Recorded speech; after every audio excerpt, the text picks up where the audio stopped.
आज का हमारा विषय है भारत की प्रजाति और जनजातियां। जो स्रोत सामग्री आज हमारे पास है ना, वो यूपीएससी, यूपीपीएससी, एसएससी और रेलवे जैसी परीक्षाओं की तैयारी करने वालों के लिए एकदम, जिसे कहते हैं ना, एक मास्टर की तरह है, एक अचूक चाबी है। बिल्कुल सही कहा आपने। मैं बस इतना जोड़ना चाहूंगा कि इस गहन विश्लेषण को पूरा सुनने के बाद जनजातियों से जुड़ा शायद ही कोई ऐसा प्रश्न होगा जो किसी परीक्षा में छूट जाए। जी, तो चलिए बिना देर किए सीधे अपने पहले सेगमेंट की तरफ बढ़ते हैं। चलिए। दस्तावेजों को जब मैं खंगाल रहा था तो शुरुआत में ही एक बहुत चौंकाने वाला तथ्य सामने आया। जब भी हम अनुसूचित जनजाति की बात करते हैं तो सबसे पहले दिमाग में भारत का संविधान आता है। स्वाभाविक है। लेकिन हमारे नोट्स स्पष्ट रूप से बताते हैं कि भारतीय संविधान वास्तव में अनुसूचित जनजाति शब्द को सीधे तौर पर परिभाषित ही नहीं करता है। ये तथ्य अपने आप में काफी हैरान करने वाला है। और मजे की बात यह है कि ठीक इसी बिंदु पर आयोग अक्सर परीक्षार्थियों को फंसाते हैं। अच्छा, वो कैसे? देखिए, परीक्षा में एक बहुत ही सीधा सा कथन दे दिया जाएगा कि भारतीय संविधान में अनुसूचित जनजाति की स्पष्ट और विस्तृत परिभाषा दी गई है। और जो प्रतियोगी केवल ऊपरी तौर पर पढ़ाई करते हैं वो इसे सही मान लेते हैं। उन्हें लगता है कि संविधान में तो परिभाषा होगी ही।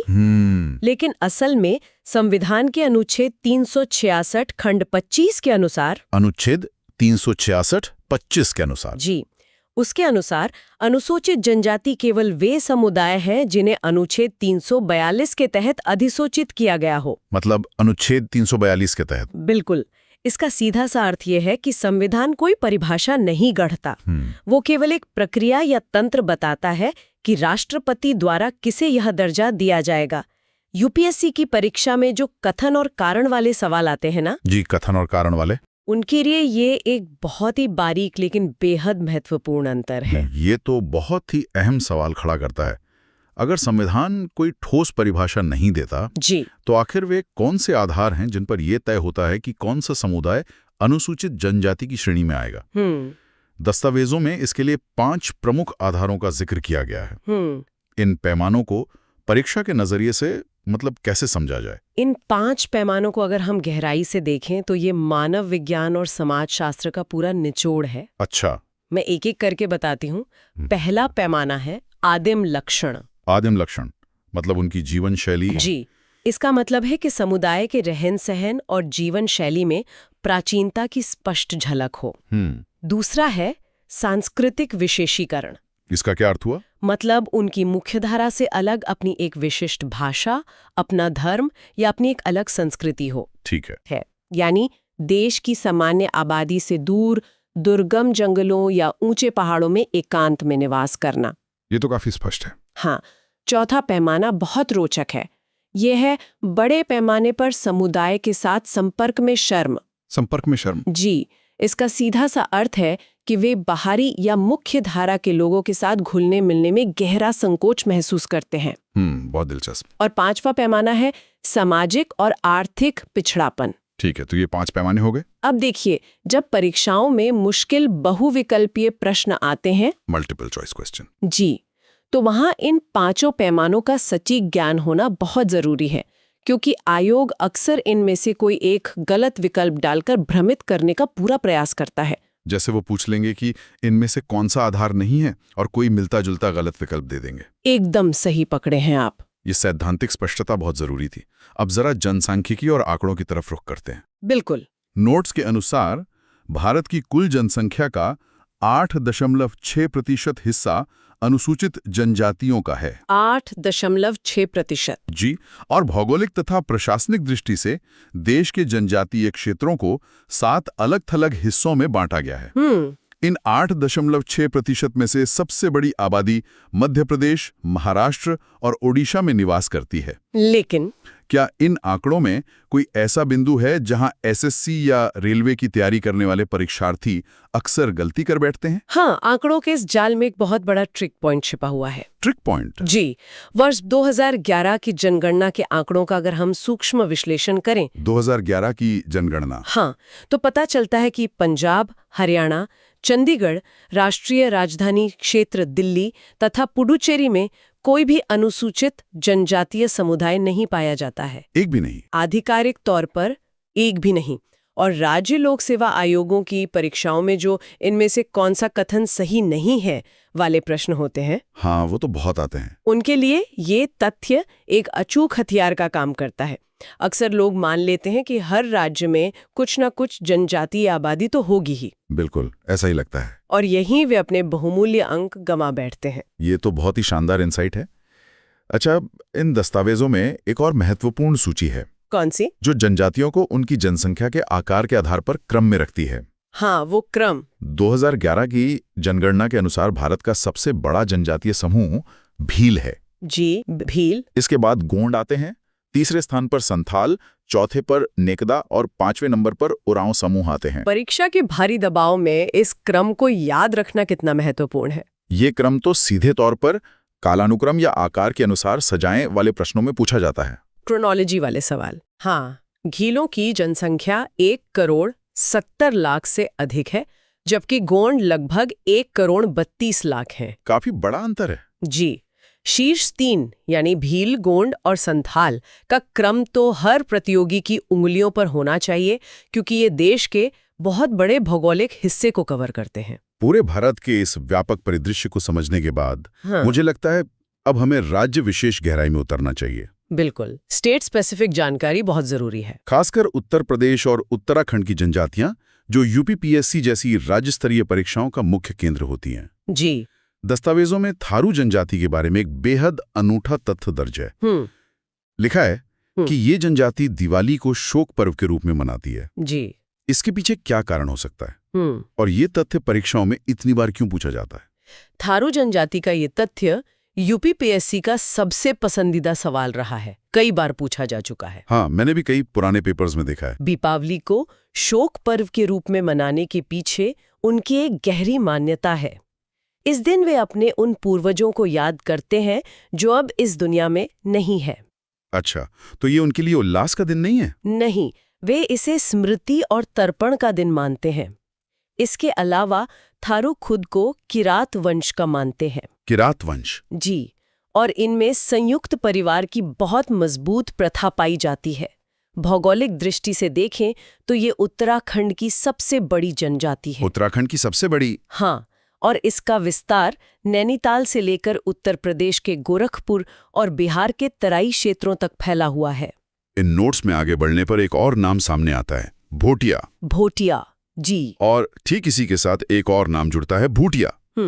भोटिया और भूटिया।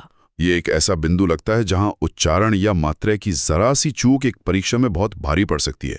इन दोनों के बीच का अंतर कैसे स्पष्ट किया जाए? ये एक बहुत ही क्लासिक भ्रम है। इसे स्पष्ट करना नितांत आवश्यक है। जी, बताइए। भोटिया जनजाति ओ की मात्रा के साथ ये उत्तराखंड की दुर्गम पहाड़ियों और उत्तर प्रदेश के तराई क्षेत्रों में निवास करती है। यूपी और उत्तराखंड में भोटिया? जी, ये मंगोल प्रजाति के होते हैं और इनकी सबसे बड़ी विशेषता ऋतु प्रवास है। ऋतु प्रवास मतलब मौसम के हिसाब से जगह बदलना? बिल्कुल, यानी ये कठोर सर्दियों में पहाड़ों से नीचे घाटियों में आ जाते हैं और गर्मियां शुरू होते ही वापस ऊंचाई पर चले जाते हैं। ठीक है, ये तो हो गया भोटिया। वहीं दूसरी ओर भूटिया जनजाति है, ऊ की मात्रा के साथ। भूटिया जो मुख्य रूप से सिक्किम, पश्चिम बंगाल और त्रिपुरा के क्षेत्रों में पाई जाती है। ओहो, मतलब एक उत्तर भारत में और दूसरी पूर्व और पूर्वोत्तर की तरफ। एकदम सही। परीक्षा में जब सही मिलान करें या मैचिंग वाले प्रश्न आते हैं तो ये छोटी सी मात्रा का अंतर ही सही और गलत जवाब तय कर देता है। भूगोल और संस्कृति के इस अनूठे मेल में कुछ बहुत ही दिलचस्प सामाजिक प्रथाएं भी देखने को मिलती हैं दस्तावेजों में। जैसे कि नोट्स में उत्तराखंड की जौनसारी जनजाति का जिक्र है। जौनसारी, जिनमें बहुपति विवाह प्रथा पाई जाती है। हाँ। इसी तरह बुक्सा और राजी जनजातियों के भी कुछ अलग ही सामाजिक नियम है। इन्हें समाजशास्त्र और परीक्षा के नजरिए से कैसे समझा जाए? देखिए, जौनसारी एक स्थायी कृषक जनजाति है। इनमें बहुपति विवाह प्रथा पाई जाती है, जहां एक स्त्री के एक से अधिक पति होते हैं। जी, ये प्रथा मुख्य रूप से सीमित कृषि भूमि को परिवारों में बंटने से रोकने के ऐतिहासिक कारणों से जुड़ी रही है। मतलब जमीन का बंटवारा न हो, इसलिए ये प्रथा शुरू हुई। बिल्कुल। अब बुक्सा जनजाति की बात करें। जी, बुक्सा। तो वे देहरादून, नैनीताल और यूपी के कुछ हिस्सों में मिलते हैं। और वे राजपूत वंश से होने का दावा करते हैं। अच्छा, इनके समाज में अनुलोम और प्रतिलोम विवाह की प्रथा है। अनुलोम और प्रतिलोम, इसे थोड़ा आसान भाषा में समझाएं। इसे ऐसे समझें, अनुलोम का अर्थ है उच्च वर्ण के पुरुष का निम्न वर्ण की स्त्री से विवाह। ठीक है। और प्रतिलोम ठीक इसका उल्टा है, यानी उच्च वर्ण की स्त्री और निम्न वर्ण का पुरुष। जनजातीय समाज में वर्ण व्यवस्था की ऐसी जटिलताओं का मिलना तो मानव विज्ञानियों के लिए शोध का विषय रहा होगा। हमेशा से ये बहुत ही विशिष्ट है। वहीं अगर हम राजी जनजाति को देखें, जिन्हें बनरौत भी कहा जाता है दस्तावेजों में। जी, बनरौत, वे मुख्य रूप से जूमिंग कृषि करते हैं। जूमिंग कृषि यानी जंगलों को साफ करके कुछ समय तक वहां खेती करना। हाँ, और फिर उपजाऊपन कम होने पर जगह बदल लेना। ये बहुत ही प्राचीन प्रथा है। अब अगर उत्तर प्रदेश की बात हो रही हो और खरवार या खैरवार जनजाति का जिक्र ना हो, ऐसा तो हो ही नहीं सकता। देवरिया, बलिया, गाजीपुर और सोनभद्र में पाई जाने वाली ये यूपी की दूसरी सबसे बड़ी जनजाति है। जी, गोंड के बाद दूसरी सबसे बड़ी। लेकिन दस्तावेजों में इनके शारीरिक गठन और स्वभाव के बारे में एक बड़ी विशेष टिप्पणी है। क्या लिखा है? लिखा है कि ये शारीरिक रूप से बेहद मजबूत और स्वभाव से अत्यंत क्रोधी होते हैं। मेरा सवाल यह है कि आयोग इस तरह के वर्णनात्मक तथ्यों का उपयोग सवालों में कैसे करता है? बहुत अच्छा सवाल है। राज्य लोक सेवा आयोग अक्सर ऐसे वर्णनात्मक कथन देकर सीधे पूछ लेते हैं कि यह विवरण किस जनजाति की विशेषता है। अच्छा, सीधे विवरण दे देंगे। हाँ, खरवार जनजाति का यह क्रोधी स्वभाव और बलिष्ठ शरीर उनके ऐतिहासिक रूप से लड़ाकू और वन रक्षक होने की पृष्ठभूमि से जुड़ा है। मतलब वे ऐतिहासिक रूप से योद्धा रहे हैं। बिल्कुल। ऐसे विशिष्ट लक्षण परीक्षा में सीधे पहचान वाले प्रश्नों के लिए बहुत महत्वपूर्ण होते हैं। राज्य विशेष से निकलकर अब देश की प्रमुख जनजातियों, उनके इतिहास और उत्पत्ति की ओर रुख करते हैं। चलिए। गोंड और भील का नाम इतिहास में बहुत गहराई से दर्ज है। नोट्स के अनुसार गोंड, जो गोंडवाना लैंड के मूल निवासी माने जाते हैं, वो यूपी का सबसे बड़ा जनजातीय समूह भी है। जी। इनकी संस्कृति में पशु बलि और कम वस्त्र लेकिन आभूषणों के प्रति विशेष प्रेम का उल्लेख है। सही कहा। वही भील जनजाति के बारे में भाषा विज्ञान का एक बहुत ही रोचक तथ्य दिया गया। बिल्कुल। भील शब्द की उत्पत्ति दरअसल तमिल भाषा के बिल्लुअर या मिलावर शब्द से हुई है। बिलुवर, इसका शाब्दिक अर्थ क्या होता है? इसका शाब्दिक अर्थ होता है धनुर्धारी, धनुष चलाने वाला। जी। इतिहास बताता है कि धनुष बाण सदियों से भीलों का मुख्य हथियार रहा है। मानव शास्त्रीय दृष्टिकोण से देखें तो ये प्रोटो ऑस्ट्रेलाइड प्रजाति से आते हैं। प्रोटो ऑस्ट्रेलाइड, ये शब्द परीक्षा की तैयारी करने वालों को कैसे समझना चाहिए? ये समझना बहुत जरूरी है। प्रोटो ऑस्ट्रेलाइड उन प्राचीन मानव समूहों को कहा जाता है जो अफ्रीका से पलायन करके आए थे। अच्छा। इनकी त्वचा का रंग गहरा और शारीरिक बनावट विशिष्ट होती है। और हाँ जी, भीलों का प्रसिद्ध घूमर नृत्य। अरे हाँ, घूमर। ये आज केवल एक जनजातीय पहचान नहीं रहा है, बल्कि भारतीय संस्कृति का एक वैश्विक प्रतीक बन चुका है। बिल्कुल सही। संस्कृति और त्योहारों की बात करें तो इन दस्तावेजों में मुंडा और संथाल जनजातियों के विवरण बहुत ही समृद्ध हैं। मुंडा जनजाति के कई त्योहारों के नाम यहाँ दिए गए हैं, जैसे मागे, फागु, कर्मा। जी। लेकिन सबसे ज्यादा जोर सरहुल त्योहार पे दिया है।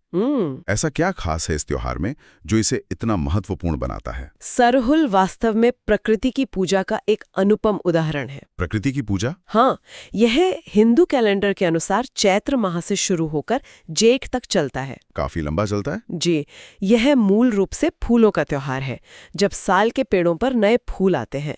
यह प्रकृति और मानव के गहरे सह अस्तित्व को दर्शाता है। बहुत सुंदर। इसी तरह अगर हम संथाल जनजाति को देखें, जो जनसंख्या में तीसरे स्थान पर हैं। बिल्कुल। उनकी शारीरिक रचना द्रविड़ लोगों से मिलती है और उनका मुख्य आहार चावल है। इसके अलावा कोरवा जनजाति है जो शिकार और कंद मूल पर निर्भर है, और कोल जनजाति जो मुख्य रूप से कृषि करती है। मतलब ये इस बात का स्पष्ट प्रमाण है कि किसी भी जनजाति की जीवन शैली और उनका भोजन सीधे तौर पर उनके आसपास के भूगोल से तय होता है। 100%। भूगोल ही सब कुछ तय करता है। भूगोल का ये प्रभाव तो कला में भी झलकता है।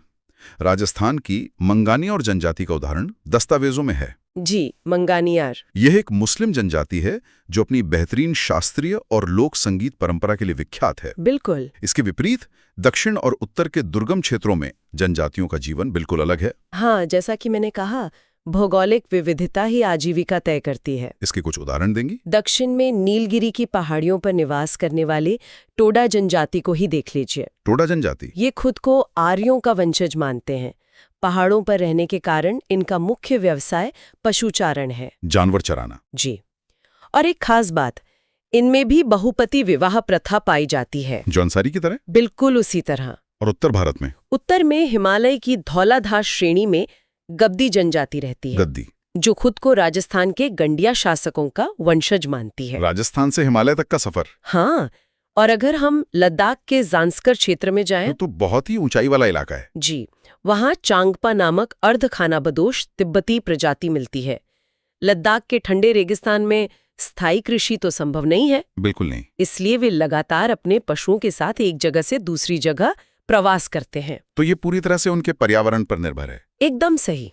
अब जब भौगोलिक मैपिंग की बात उठी है तो ये हमें हमारे इस विश्लेषण के अंतिम और सबसे चुनौतीपूर्ण सेगमेंट की ओर ले जाती है। अंडमान निकोबार? जी हाँ, अंडमान निकोबार द्वीप समूह और भारत की आदिम जनजातियां। अंडमान की जनजातियों के आसपास हमेशा से एक रहस्य का आवरण रहा है। दस्तावेजों में दी गई इस जानकारी को यूपीएससी की मैपिंग के नजरिए से कैसे समझा जाए? देखिए, यूपीएससी के लिए अंडमान और निकोबार की मैपिंग एक सोने की खान है। वहां से अक्सर सवाल आते हैं। हर साल आते हैं। यहाँ प्रजातियों और उनके स्थानों का सटीक मिलान बहुत जरूरी है। तो इसे कैसे डिकोड करें? अंडमान में मुख्य रूप से निग्रीटो प्रजाति पाई जाती है, जिनका कद छोटा और रंग गहरा होता है। ठीक है। इसमें जारवा जनजाति दक्षिणी और मध्य अंडमान में रहती है और इनका क्षेत्र बाहरी लोगों के लिए पूरी तरह निषिद्ध है। मतलब वहां कोई नहीं जा सकता? बिल्कुल नहीं। फिर ओंगे जनजाति है जो लघु अंडमान के पश्चिमी हिस्से में पाई जाती है। ओंगे, यह सबसे आदिम जनजातियों में से एक है। और वो उत्तरी सेंटिनल द्वीप वाले? हाँ, सेंटिनेली। वे दुनिया के सबसे अलग थलग समुदायों में से हैं। तो इनके बारे में तो अक्सर खबरें भी आती रहती हैं। जी। और अब ध्यान दीजिए, शोम्पेन जनजाति। शोम्पेन? ये ग्रेट निकोबार में पाई जाती है और सबसे बड़ा ट्रिक यहाँ ये है कि ये निग्रीटो नहीं बल्कि मंगोलॉइड प्रजाति से संबंध रखते हैं। ओहो, मतलब अंडमान वाले निग्रीटो हैं लेकिन निकोबार वाले शोम्पेन मंगोलॉइड हैं? बिल्कुल। मैपिंग में यहीं से फंसाने वाले सवाल बनते हैं। ये तो बहुत ही शानदार जानकारी है। अच्छा, इन दस्तावेजों में राज्यों और उनकी आदिम जनजातियों मतलब पर्टिकुलरली वल्नरेबल ट्राइबल ग्रुप्स या पीवीटीजी की एक बहुत लंबी सूची दी गई है। हाँ, काफी लंबी सूची है। अक्सर एसएससी या रेलवे जैसी प्रतियोगी परीक्षाओं की तैयारी में इन सूचियों को रटना छात्रों को एक बुरा सपना लगता है। स्वाभाविक है। क्या इन्हें याद रखने का कोई तार्किक तरीका है ताकि सही मिलान वाले प्रश्नों में गलती ना हो? हाँ, एक तरह का रैपिड फायर सारांश हो जाए। बिल्कुल। सूचियों को रटने के बजाय भौगोलिक समूहों में बांटकर याद करना सबसे कारगर रणनीति होती है। वो कैसे? उदाहरण के लिए पश्चिम बंगाल और पूर्वोत्तर की जनजातियों को एक साथ रखें। ठीक है। पश्चिम बंगाल में टोटो और लोधा मिलते हैं। टोटो और लोधा। त्रिपुरा में रियांग है। रियांग। अब मध्य भारत की बात करें तो मध्य प्रदेश और छत्तीसगढ़ में नामों के अंत में एक लय मिलती है। लय? कैसी लय? जैसे सहरिया, भारिया, बैगा और पहाड़ी कोरवा। हाँ, एक पैटर्न सा है। और मजे की बात देखिए, राजस्थान में भी सहरिया पाए जाते हैं। सहरिया एमपी में भी और राजस्थान में भी। जी। और दक्षिण भारत की जनजातियों के नाम वहाँ की द्रविड़ भाषाओं से प्रभावित होते हैं। जैसे केरला में चोल नायकन और कुरुम्बा। चोल नायकन और कुरुम्बा। इस तरह भाषाई और भौगोलिक पैटर्न को पकड़ने से परीक्षा में विकल्पों को छांटना बहुत आसान हो जाता है। एलिमिनेशन मेथड में ये बहुत काम आएगा। बिल्कुल काम आएगा। ये रणनीति वाकई बहुत उपयोगी साबित होगी। इस पूरे गहन विश्लेषण में हमने देखा कि कैसे भारत जनजातीय भौगोलिक वितरण के अनुसार 7 प्रमुख हिस्सों में बटा है। जी। थारू के शोक पर्व से लेकर गोंड के ऐतिहासिक महत्व तक, चांगपा के ऋतु प्रवास और अंडमान के रहस्यमयी एकांतवास तक। बिल्कुल। ये सब मात्र सूचनाएं नहीं हैं, बल्कि प्रतियोगी परीक्षाओं में सफलता के लिए एक अत्यंत समृद्ध और रणनीतिक भंडार हैं। निश्चित रूप से।